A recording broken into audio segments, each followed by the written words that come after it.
Сегодня мы собрались по специальному, очень особенному случаю.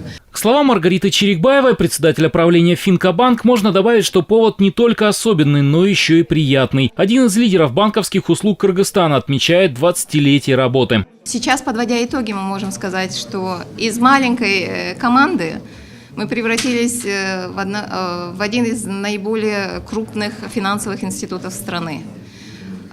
Мы относимся к десятке самых крупных банков в Кыргызстане. В 1995 году в Кыргызстане Финка была основана как программа по кредитованию предпринимателей с небольшим доходом. Уже к 2001-му ее офисная сеть охватила все регионы страны, а спустя 2 года на этой же базе была основана микрокредитная компания. 3 марта 2015 года компания получила банковскую лицензию и трансформировалась в закрытое акционерное общество Финкобанк. Я думаю, мы можем признать успех нашей команды в Кыргызстане. Доказательством этому служит развитие экономики и истории тысяч людей, которые, обратившись в Финку, смогли начать собственное дело.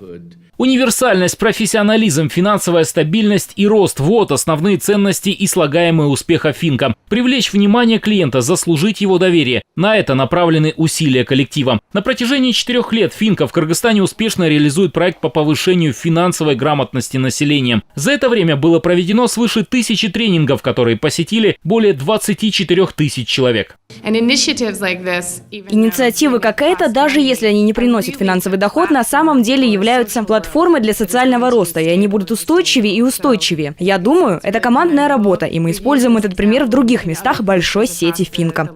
На сегодняшний день филиальная сеть Финкобанка насчитывает 72 точки обслуживания во всех областях Кыргызстана. Ежегодно выдается около 82 тысяч кредитов. Перешагнув рубеж своего 20-летия, Финка продолжает укреплять позиции в регионах. По словам Маргариты Чирикбаевой, на сегодня развитие компании строится по 3 направлениям. Это расширение филиальной сети, увеличение линейки услуг и поддержка сотрудников. Все эти направления, они строятся на нуждах и потребностях наших клиентов. Мы делаем все возможное для того, чтобы приятно удивить наших клиентов. В свой день рождения Финка Кыргызстан принимает поздравления от партнеров и коллег. В середине 90-х экс-президент Роза Атумбаева работала послом Кыргызстана в США. Во многом именно благодаря ее поддержке в республике удалось реализовать программу по микрокредитованию. Микрокредитное движение в Кыргызстане, оно такое активное. Мы в самом деле стали пионерами этого микрокредитного движения. Ну, страны из бывшей Югославии приезжали к нам учиться. Свыше 115 тысяч корпоративных и частных клиентов на сегодня выбрали Финкобанк в качестве своего финансового партнера. В свою очередь, коллектив банка стремится оправдать это доверие и превзойти ожидания своих клиентов. В честь юбилея Финка приготовила для них много приятных сюрпризов и подарков.